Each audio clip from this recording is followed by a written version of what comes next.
I know that you have a lot of things to watch, but I'm hoping you're going to watch my show. It's KaZ, and this is not the same old, same old. You may have seen some of my videos which kind of describe my CV, my resume, which is quite diverse, eclectic, and interesting to say the least. And I'm not tooting my own horn. I mean, it really is quite unusual. I'll even admit that. And the reason I've established this show for you is because I love helping people discover all the options they have with their career, their talent, and their life, to be able to see things in more of a diverse way. Say you do one particular thing for your work, your job, your career, but you're really wanting to expand on that, or you're looking for something else. You're looking to kind of move in a different direction, but it doesn't have to be a completely different direction. It can also be in a very similar direction. It's trying to discover what is related to what you do that you could also do for your own edification, for your own expression, and for your career and your finances. So thank you again for being here. I really appreciate you so much. I can't even tell you. But today, this is my premiere, my inaugural episode of Not the Same Old, Same Old. And my guest is one of my dearest friends. We have known each other since she was 17 and I was 18, which means it's like years ago. But you know what? We've grown, we've experienced, we've done most of that together, a lot of it together, but we've also done some of it apart, given our locations across the country and also outside the country. She is an incredible actor. I mean, and you talk about her resume, television, films, commercials, you name it, this woman has done it, and she's done it exquisitely. I'm a huge fan, and not because I just love her dearly, but she's incredibly talented. She also is an amazing stage director. I mean, really amazing. We did a show together called Electra. I played Electra. She directed it. It went to the New York State Theater Festival, and it won awards. Yeah, so we make a really good team. She is an incredible painter. She'll talk all about this. I could extol her virtues for another 30 minutes or more, but I want you to hear it from her. Her name is Josie DiVincenzo.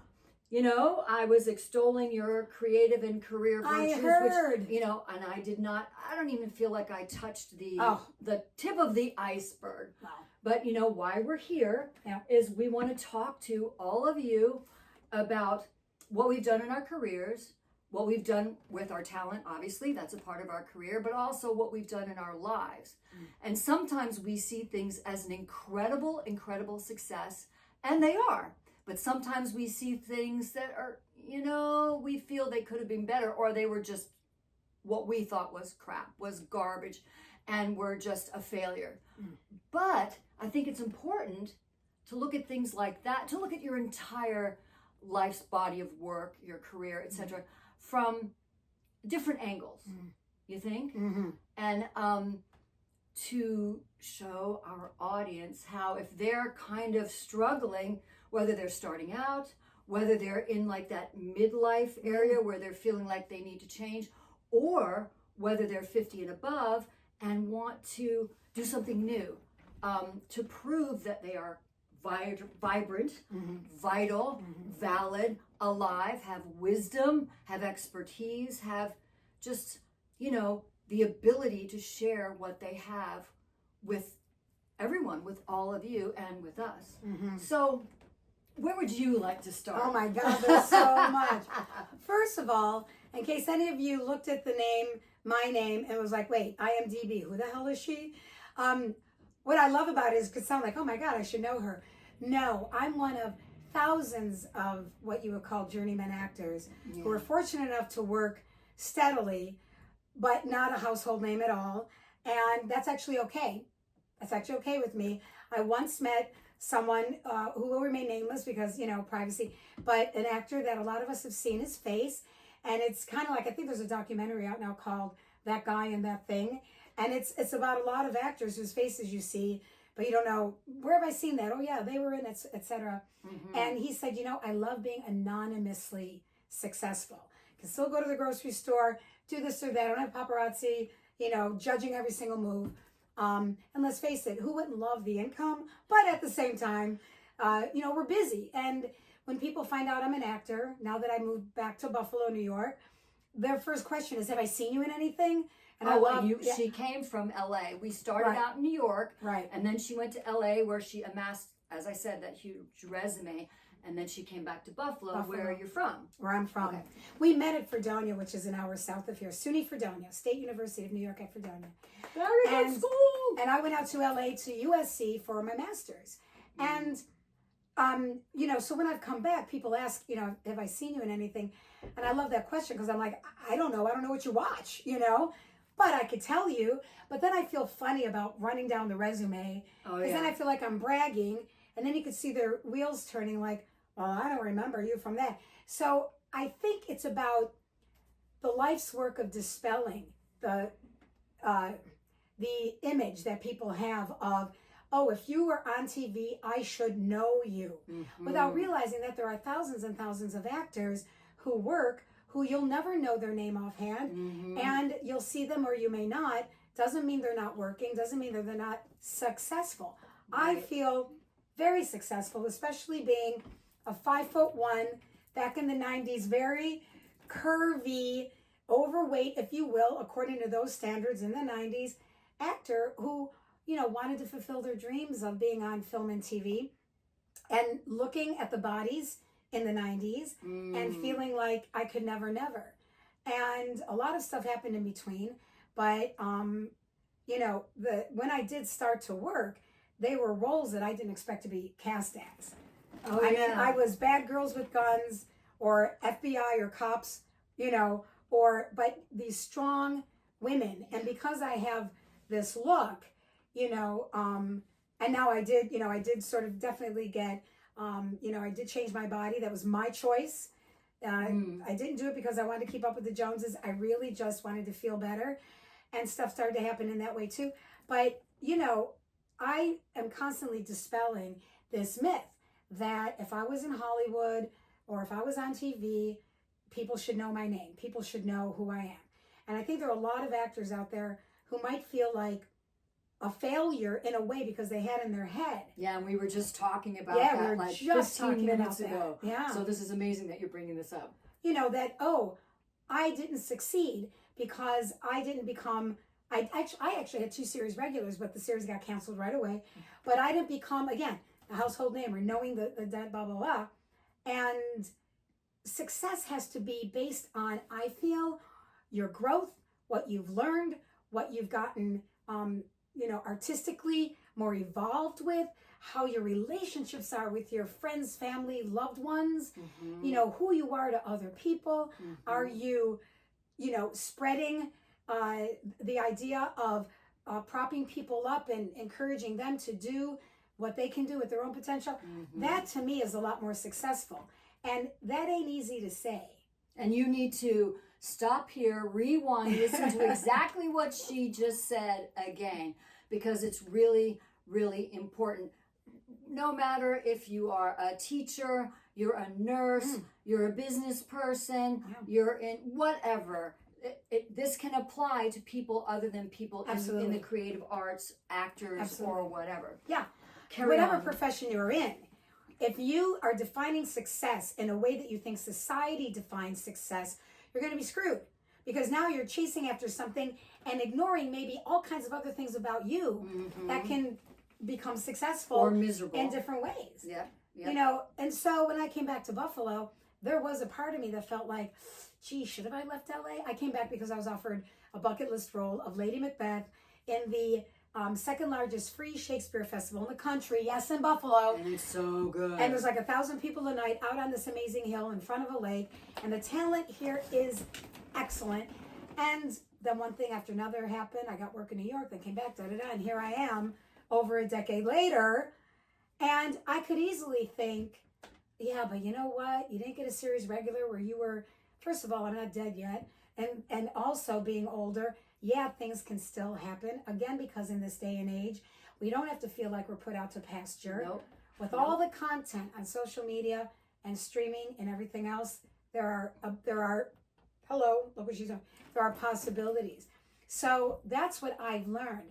And what's fascinating is when I did come back, I've always been a theater rat. I started in theater, and I did a lot of theater in LA as well with a wonderful company, Theater Banshee. Woo! Woohoo! Theater Banshee. But I have grown so much more as an artist doing theater. Now that I'm back in Buffalo, because Buffalo, when I first came back, was not a film town at all. Right. A lot is picking up here now. Things are being filmed here. But when I first came back over 10 years ago, it wasn't. And of course I did more theater. I love theater.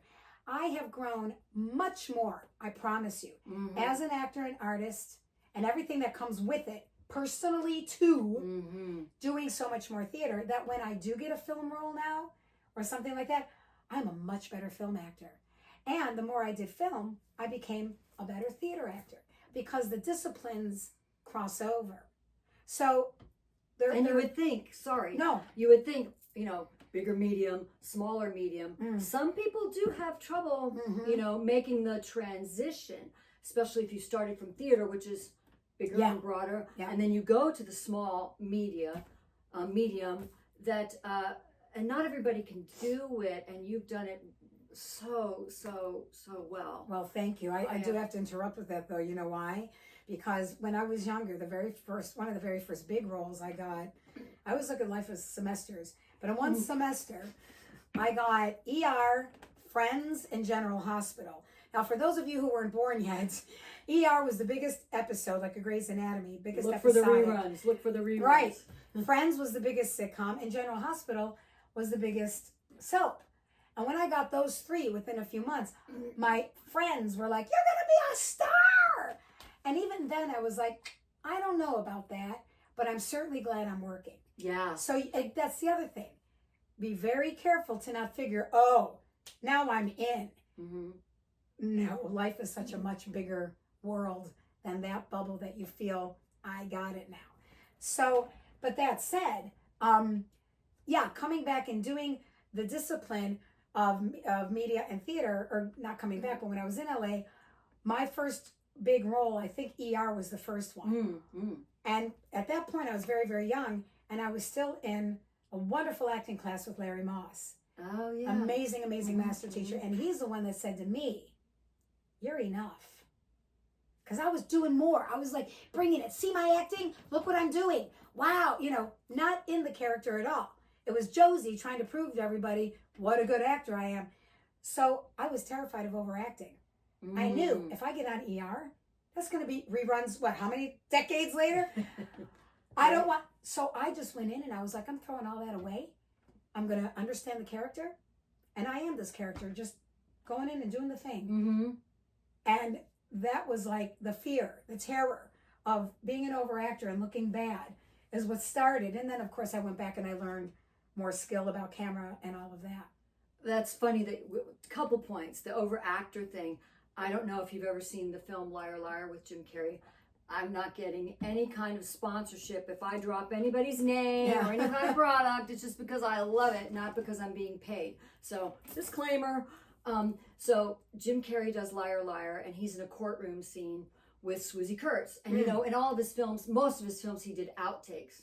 But they're doing this scene, and he's being Jim Carrey, and he yells something at her, and she says to him, "Overactor," and it totally broke up the entire set. It was so funny, but I mean, it is a fear of overacting, underacting. What am I doing?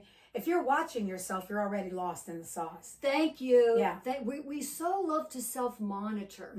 We're always, and this isn't just, again, in the entertainment industry. True. We are so constantly self-monitoring ourselves and, doing our own internal checks and balances that I'm thinking that sometimes you can actually miss the good stuff. Yeah. When you're doing something like that. Yeah. So I think what you were saying earlier when we were talking in the kitchen is if people are doing this, whether you're a banker, a teacher, a plumber, or whatever, you're missing out on all the other opportunities and possibilities that you yourself can not only find and get attracted to you, but that you can create. You know, excuse me. And when I think artists nowadays are enjoying more of that hyphenate thing, but again, back in the late 80s, 90s, and early 2000s, a lot of us were afraid to tell our agents and managers, oh, by the way, I'm a set painter, which I am, a theater and movie set painter too. Brilliant. Well, brilliant. thank you. Incredibly talented. Thank you. But my brother and sister too. I've got siblings that are also uber talented. We just grew up drawing, and we had parents that encouraged it. And, sometimes we're a little worried that we wanted to go into the arts, and understandably so. Right. But I think that when you are aware that you don't have to be just one thing or you failed, then you open up your life and you have so much more appreciation for it. And again, I'm not gonna kid. All the things out on the table, there are days when I'm like, oh, should have I left LA? But I came here. I ended up teaching at NYU on camera acting. I ended up doing a lot more theater. I have a great agent in New York, and now I just met one for Atlanta. Things are happening here. You never know, but if you decide then all this gets cut out. Well, and you brought up the whole hyphenate. Yeah. Today we get bombarded on social media with niche. I wouldn't have survived if I just niched into one specific thing. I had to, what I call the tentacles. You take one particular thing that you do, one creative thing, one professional thing, and you discover what is related to that, and it helps keep you more marketable. Yeah. If for me, and no cards and letters or texts or anything, because I will delete it. Don't get on me for saying that, oh, I've been this or that or the other thing, because I niche. If that works for you, babe, go for it. Yeah. I will be the first person that's standing behind you going, I'm your number one fan.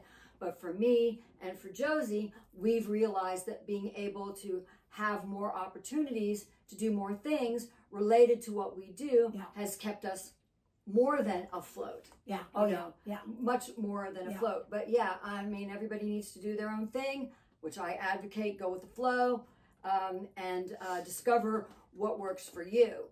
Here our discussion is to let you know to look at the options, to look at the opportunities, and not just completely compartmentalize yourself so small that you might get stuck. And none of us want to be stuck.